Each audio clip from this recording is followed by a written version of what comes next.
మోదీని స్వాగతించిన తీరు కానివ్వండి, అన్ని విధాలుగా చాలా సంతోషంగా జరిగినటువంటి బీజేపీ మీటింగ్లో దానికి సెలబ్రేట్ చేసుకున్నటువంటి సందర్భాల్లో ఇదొక పెద్ద తలనొప్పిగా మారిందా మీ పార్టీకి? ఎందుకంటే నిన్న ప్రధాని మోదీ మీటింగ్ అయిన తర్వాత, పర్యటన అయిన తర్వాత స్వయంగా ఆయన చాట్ చేసింది, ఈరోజు రాత్రి బీఆర్ఎస్ కాంగ్రెస్ నాయకులకు నిద్ర పట్టదు.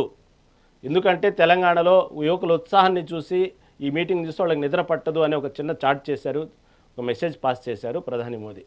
తీరా చూస్తే కాంగ్రెస్ బీఆర్ఎస్ నాయకుల తర్వాత సంగతి, ఇటు బీజేపీ నాయకులకు నిద్ర లేకుండా పోయినట్టుంది. పెద్ద తలనొప్పిగా మారింది అనుకోవాలా ఈ వ్యవహారం మొత్తం? అలాంటిది ఏం లేదు సార్. నిన్నటి నుంచి బీజేపీ క్యాడర్ అంతా కూడా క్లారిటీలోనే ఉంది. ఎందుకంటే ఇందులో ఇప్పుడు ఒక శాస్త్రం కూడా ఉంది సార్.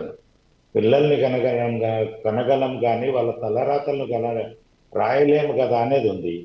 అక్కడ ఇక ఏ తండ్రి అయినా చెప్పే తీరుగా చెప్పి ఉంటాడు. ఆ పిల్లడు పక్కదారి పెట్టినప్పుడు అది తండ్రికి అంటుకొని ఆయన ఇన్ని రోజులు కింది స్థాయి నుంచి ఒక కార్పొరేటర్ స్థాయి నుంచి జాతీయ స్థాయిలో హోంశాఖ సహాయ మంత్రిగా, ఒక రాష్ట్ర అధ్యక్షుడు, 2 సార్లు ఎంపీగా ఆయన వ్యక్తికి తలంపు తీసుకొచ్చే విధంగా ప్రవర్తన జరిగింది అనుకుంటామా? లేదంటే ఇప్పుడు ట్రాప్ అంటే ఇప్పుడు నేను ఇందాక కోటేశ్వరరావు గారు చెప్పిండ్రు, దాంట్లో ఏంటంటే వాళ్ళ తల్లిదండ్రులకు కానీ వీళ్ళందరికీ ఎక్కడనో ఏదో చెడింది సార్. కుటుంబం అంతా కలిసి ఒకటే లాగున్నారు. ఎంత క్లోజ్గా ఉన్నా ఒక అమ్మాయి ద్వారా ఒక అబ్బాయి ఇంటికి వచ్చిందంటే పిల్ల తల్లి అంటే ఇది నేను అనొద్దని అనుకుంటున్నాను, కానీ కొన్ని సందర్భాలలో మాట్లాడాల్సి వస్తుంది. అమ్మాయి ద్వారా ఒక అబ్బాయి ఇంటికి వచ్చిన తర్వాత ఆ అబ్బాయి తోటి అమ్మాయి ప్రవర్తన ఎట్టుంది, అమ్మాయిది ఎలా ఉంది అనేది వీళ్ళ తల్లిదండ్రులకు, బండి సంజయ్ గారికి వారి మిసెస్కి ఎంతో బాధ్యత ఉంటుంది కొడుకు మీద. ఆ అమ్మాయి మీద కూడా తల్లిదండ్రులకు అంతే ఉండాలి. ఆ అమ్మాయికి ఇంటికి తీసుకొని వచ్చి గుళ్ళు గోపురాలకు తీసుకొస్తుంది అంటే ఏంటిది, ఇంత క్లోజ్నెస్ ఎందుకుంది, ఈ వ్యవహారం ఏంది, వాళ్ళ ఇద్దరి మధ్యలో ఏం జరుగుతుంది అన్నది చూసుకోవాల్సిన బాధ్యత తల్లిదండ్రుల పైన కూడా ఉంటుంది. అట్లాగే ఒకటిసారి కాదు, 2 సార్లు కాదు, 3 సార్లు వరకు ఫామ్ హౌస్ లో వరకు వెళ్ళే వరకు ఎందుకు వచ్చింది, అమ్మాయి ఎక్కడ పోతుంది ఏంది అనేది ప్రతి ఒక్కరికి. ఇప్పుడు మనం అబ్బాయి తల్లిదండ్రులు బండి సంజయ్ గారి అంటే భగీరథి వాళ్ళ తల్లిదండ్రులు ఎంత తప్పు ఉన్నది అనేది అంటున్నామో, పిల్లల విషయంలో ఆ అమ్మాయి విషయంలో కూడా అంత దాకా ఫామ్ హౌస్ల వరకు పోయేంత వరకు ఎందుకు వచ్చింది, అంత చిన్న పిల్ల పోవాల్సిన అవసరం వచ్చింది. తీసుకెళ్ళినా కానీ తల్లిదండ్రులు బాధ్యతగా ఎటు పోతున్నావు ఏంటి అనేది కూడా ఒక కన్సర్న్ ఉండాలి. అంటే నేను జనరల్ గా చెప్తున్నా, ఎవరిని సమర్థించడానికి కాదు. మనం ఒక తల్లిదండ్రులుగా బాధ్యతలు ఏముండాలి అనేది ప్రతి ఒక్కరు కూడా ఆలోచన చేయాలి. ఇలా ఆ పిల్లలకు జరిగింది, ఇంకో పిల్లలకు జరగవచ్చు, ఇంకో పిల్లలు వెళ్ళినప్పుడు ప్రతి తల్లిదండ్రులు కూడా బాధ్యతాయుతంగా చూసుకోవాలి.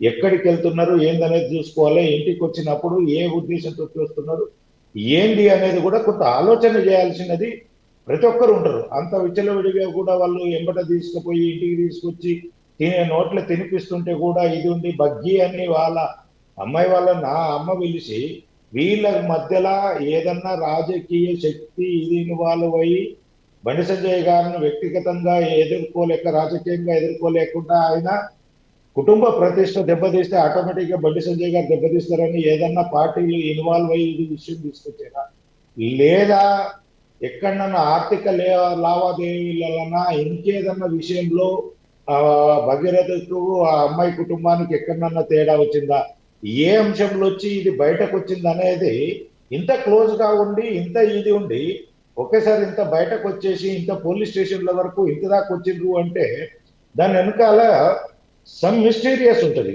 అదంతా కూడా బయటకు రావాల్సినది దర్యాప్తులోనే వస్తుంది. దర్యాప్తు సక్రమంగా జరగాలి. ఇప్పుడు ఎవరిని తప్పు పడితే ఇప్పుడు ఏంటంటే నిన్నంటే మీరు నన్ను అంటారు, కానీ ఎవరము ఎంతవరకు బాధ్యతాయుతంగా మెదలాలి, ఎవరం ఎంత. ఇప్పుడు మనం డిబేట్ చేసుకుంటున్నాము, డిబేట్ చేసినప్పుడు నేను ఒక్క పదం జారితే 10 మంది ఉన్న వాళ్ళందరూ కూడా నా మీద పడతారు, అవునా కదా? వాళ్ళు మాట్లాడినా మనం పడతాం. అది నా లిమిట్ ఎంతవరకు. పార్టీని విమర్శించినా, ఒక మనిషిని విమర్శించినా, ఒక మనిషితోటి స్నేహం చేస్తే నేను ఏ స్టేజ్ వరకే పోవాలి అనేది, నేను ఆల్ వరకు పోతా కానీ బెడ్రూమ్ దాకా కూడా దోస్తాను పోతే ఎంత కలిసుకుంటుంది అనేది కూడా అర్థం చేసుకోవాల్సింది. వీళ్ళు ఆ పిల్లోడు అంత దాకా వస్తున్నాడు అంటే ఆ పిల్ల తల్లిదండ్రులు కూడా ఆలోచన చేయాలి. నేను అక్కడ తప్పు పడతలేదు, జరిగిన సంఘటన పరిణామాలను చెప్తున్నా. ఇవన్నిటికీ ఇందులో ఏదో రాజకీయ కోణము వెనుకాల ఉన్నది, దీన్ని బయటకు తీయాలి. ఇక్కడ కూడా ఇందాక కూడా రామచంద్రరావు అంటున్నారు పోలీసుల తప్పుదనము. నేను అనుకుంటున్నాను రాష్ట్ర ప్రభుత్వం కూడా బండి సంజయ్ గారిని బదనాం చేయాలి. ఆ కేసు ఎంత లేట్ అయితే అంత బండి సంజయ్ గారు పదవిని దుర్వినియోగం చేసి, ఒక్క నిమిషం సార్, దుర్వినియోగం చేస్తూ కేసును ఎఫ్ఐఆర్ కాకుండా చేస్తున్నాడు. ఎంత దీన్ని డిలే చేస్తే అంత ఆయన రాజకీయ అంటే ఆయన అధికారాన్ని దుర్వినియోగం చేస్తున్నాడు అనేది బదనాం చేయడానికి కూడా ఒక కుట్రకోణం ఉంటుంది.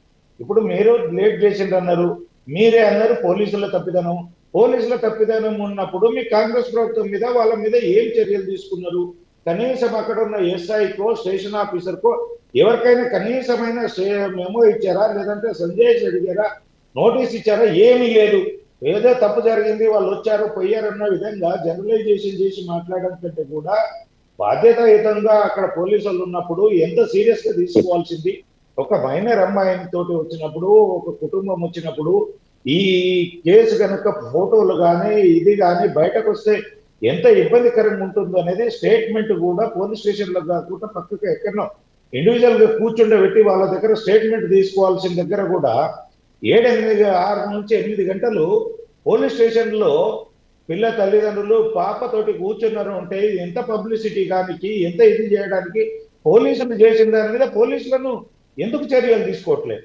ఇది అక్కడ ఏం లేదు, రాజకీయంగా బండి సంజయ్ గారు అధికార దుర్వినియోగం చేసి ఎఫ్ఐఆర్ కాకుండా చేసిండు అనేది బదనాం కావాలా? బండి సంజయ్ గారు బదనాం కావాలా? బీజేపీ బదనాం కావాలి. ఈ యొక్క కుట్ర కోణాన్ని పూర్తి స్థాయి దర్యాప్తు జరగాలి. అదే కాంగ్రెస్ పార్టీ చేసిందా, ఇంకెవరు చేసిందా, లేదా బండి సంజయ్ గారే ఇన్వాల్వ్ అయ్యి చేసిండ్రా, ఏదో బీఆర్ఎస్ మాట్లాడుతున్నట్టు దాని వెనకాల బండి సంజయ్ గారితో ఉన్న అభిమానులు ఇంకెవరన్నా చేసిండ్రా అనేది పూర్తి స్థాయిలో బయటకు రావాలంటే నిక్షిప్తపాతంగా బయటకు రావాలి. దీని మీద పూర్తి స్థాయి దర్యాప్తు జరగాలి. అంతేగాని ఇంకొక అంశం, ఇందాక మన శ్రీహరి గారు మాట్లాడారు కరీంనగర్ లో దాడులు అనేది, అది ఆల్రెడీ బండి సంజయ్ గారు కూడా ఖండించారు. అది అలాంటివి జరగొద్దు. ఏవైనా సరే మనము విమర్శలు ప్రతి విమర్శలు అనేది ఎక్కడైనా ఉంటుంది. అలాంటి దురాదృష్టకర సంఘటనలు ఎక్కడ కూడా భౌతిక దాడులకు ఎవరి మీద పోవద్దు, ఏ పార్టీ మీద పోవద్దు.